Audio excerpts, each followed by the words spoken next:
ನಮಸ್ತೆ. ದೇಶಾನಿ ಇವತ್ತೇನೋ art and craft ಮಾಡ್ತಾಯಿದ್ದಾಳೆ. ಮೊಬೈಲಲ್ಲಿ ಏನೋ ನೋಡ್ಕೊಂಡಿದ್ದಾಳೆ. ಒಂದು ಗಿಫ್ಟ್ ಮಾಡೋದು ಹೇಗೆ, ಗಿಫ್ಟ್ ಪ್ಯಾಕಿಂಗ್ ಮಾಡೋದು ಹೇಗೆ, ಮನೇಲಿ ವೇಸ್ಟಾಗಿ ಉಳ್ತಕ್ಕಂಥ ವಸ್ತುಗಳನ್ನ ಯೂಸ್ ಮಾಡಿಕೊಂಡು ಹೇಗೆ ಗಿಫ್ಟ್ ಮಾಡೋದು ಅಂತ ತೋರಿಸ್ತೀನಿ ಅಮ್ಮ ಅಂತ ಹೇಳಿದ್ಲು. ಸರಿ ಅಮ್ಮ ಅಂದೆ. ಒಂದು ಟೀ ಗ್ಲಾಸ್ ಪೇಪರ್ ಗ್ಲಾಸಸ್ ಬರುತ್ತಲ್ಲ, ಅದು ಇತ್ತು. ಅದನ್ನು ತಗೊಂಡು ಕಟ್ ಮಾಡ್ಕೊಂಡಿದ್ದಾಳೆ. ಒಂದು ಪೇಪರಲ್ಲಿ ಏನೋ ಮೆಸೇಜ್ ಬರೀತಾ ಇದ್ದಾಳೆ. ಏನು ಬರೀತಾ ಇದ್ದಾಳೆ ನೋಡೋಣ ಬನ್ನಿ. ಬರೆದು ಹಾರ್ಟ್ ಬರೀತಾ ಇದ್ದಾಳೆ. ಕ್ಲಿಯರಾಗಿ ಕಾಣ್ತಿಲ್ಲ, ಇದೆ ನೋಡೋಣ ಏನು ಬರೀತಾ ಇದ್ದಾಳೆ ಅಂತ.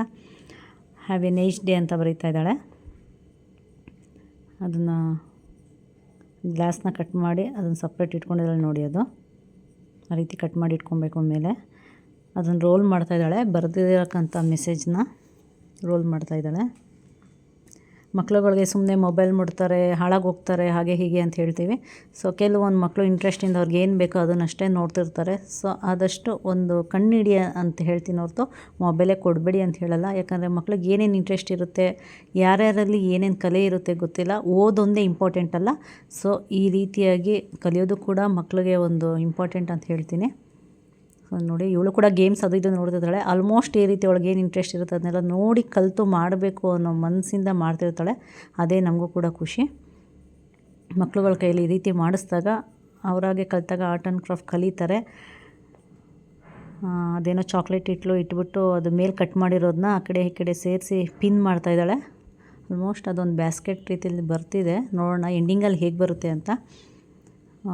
ಸುಮ್ಮನೆ ಅಂತೂ ಇರೋಲ್ಲ ಒಳಗೆ. ರಜದಲ್ಲಿದ್ದರೂ ಓದಿ ಮುಗಿಸಿದ್ರು ಕೂಡ ಏನೋ ಒಂದು ಈ ರೀತಿಯಾಗಿ ಕಲ್ತಿರ್ತಾಳೆ. ಯಾವಾಗೋ ಮೊಬೈಲಲ್ಲಿ ನೋಡಿ ಇದನ್ನು ಯೂಸ್ ಮಾಡಿ ಮಾಡ್ತಾಯಿರ್ತಾಳೆ.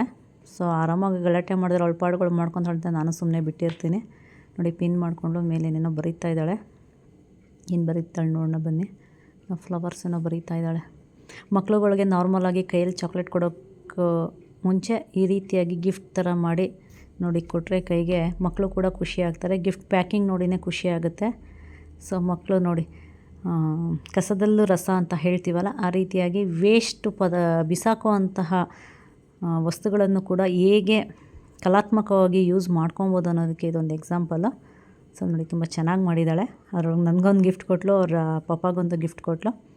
ಚೆನ್ನಾಗಿ ಹಾರ್ಟ್ ಎಲ್ಲ ಬರೆದು ಹೂವೆಲ್ಲ ಬರೆದಿದ್ದಾಳೆ. ಮಕ್ಳುಗಳಿಗೆ ಬರ್ಡೇ ಇದ್ದಾಗ ಈ ರೀತಿಯಾಗಿ ಅವರೇ ಮಾಡಿಕೊಟ್ಟಾಗ ನೋಡ್ಲಿಕ್ಕೆ ಚೆಂದ ಇರುತ್ತೆ. ನೋಡಿ ಎಷ್ಟು ಚೆನ್ನಾಗಿ ಕಾಣ್ತಿದೆ. ನೀವು ಕೂಡ ಮನೇಲಿ ಚಿಕ್ಕ ಚಿಕ್ಕ ಮಕ್ಕಳು ನೋಡ್ಕೊಂಡು ಮಾಡಿ ಈಸಿಯಾಗಿ ಮಾಡ್ಬೋದು. ತಲೆ ಓಡುತ್ತೆ ಹೇಗೆಲ್ಲ ಒಂದು ಸಲ ನಾವು ಮಾಡಿದ್ಮೇಲೆ ಒಂದು ಐಡಿಯಾಸ್ ಮೇಲೆ ನಾವು ಬೇರೆ ಬೇರೆ ಥರ ಮಾಡ್ಕೊಬೋದು. ಇವಳು ಕೂಡ ಮೊಬೈಲಲ್ಲಿ ನೋಡಿ ಮಾಡಿದ್ದಾಳೆ. ತುಂಬ ಚೆನ್ನಾಗಿ ಬಂದಿದೆ.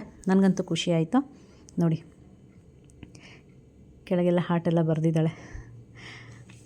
ಎಲ್ಲ ಮಕ್ಕಳು ಕೂಡ ಈ ರೀತಿ ಮಾಡಿ ಕಲಾತ್ಮಕವಾಗಿ ವೇಸ್ಟ್ ಮಾಡ್ದಿರ ಅದನ್ನು ಯೂಸ್ ಮಾಡಿಕೊಂಡು ಈ ರೀತಿ ಎಲ್ಲ ಮಾಡೋದು ಕಲೀರಿ ಅಂತ ಹೇಳೋದಕ್ಕೋಸ್ಕರನೇ ಒಂದು ಉದಾಹರಣೆ ಆಗಿ ಈ ವಿಡಿಯೋನ ಹಾಕ್ತೆ.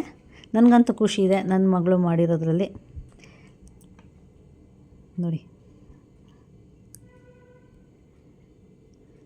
ನೋಡ್ತಾ ಇರೋ ಎಲ್ಲರೂ ಕೂಡ ಯಾರೆಲ್ಲ ಸಬ್ಸ್ಕ್ರೈಬ್ ಮಾಡ್ದಿರ ನೋಡ್ತಿದ್ದೀರೋ ಸಬ್ಸ್ಕ್ರೈಬ್ ಮಾಡಿ, ಶೇರ್ ಮಾಡಿ, ಲೈಕ್ ಕೊಡಿ ಅಂತ ಹೇಳ್ತಾ ನಾನು ಈ ವಿಡಿಯೋನ ಇಲ್ಲಿಗೆ ಎಂಡ್ ಮಾಡ್ತಾಯಿದ್ದೀನಿ. ನೆಕ್ಸ್ಟ್ ವಿಡಿಯೋದಲ್ಲಿ ಸಿಗ್ತೀನಿ. ಜೊತೆಗೆ ಕಮೆಂಟ್ಸ್ ಮಾಡಿ ಮತ್ತು ಹೇಗೆ ಮಾಡ್ಬೋದು ನಾವು ಅಂತ ನೀವು ಕಮೆಂಟ್ಸ್ ಮಾಡಿದ್ರೆ ನಮಗೂ ಕೂಡ ಖುಷಿ ಆಗುತ್ತೆ ಅಂತ ಹೇಳ್ತಾ ನೆಕ್ಸ್ಟ್ ವಿಡಿಯೋದಲ್ಲಿ ಸಿಗೋಣ. ಬಾಯ್ ಬಾಯ್.